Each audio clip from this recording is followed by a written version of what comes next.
અમરેલી શહેરના સાવરકુંડલા રોડ પર ચામુંડા ટ્રેક્ટર ગેરેજમાં અચાનક આગ લાગવાની ઘટના બની હતી. ઘટનાની જાણ થતાં ફાયર ટીમ ઘટના સ્થળે પહોંચી આગ પર કાબુ મેળવ્યો. કોઈ મોટી દુર્ઘટના ન સર્જાતા તંત્રએ હાશકારો અનુભવ્યો.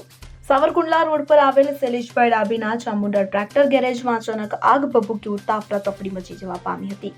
તો અમરેલી ફાયર ઓફિસર એચસી ગઢવીના માર્ગદર્શન હેઠળ Amreli fire team 2 fire tender સાથે તાત્કાલિક ઘટના સ્થળે પહોંચી આગ પર પાણીનો મારો ચલાવી આગ ઉપર કાબુ મેળવ્યો હતો.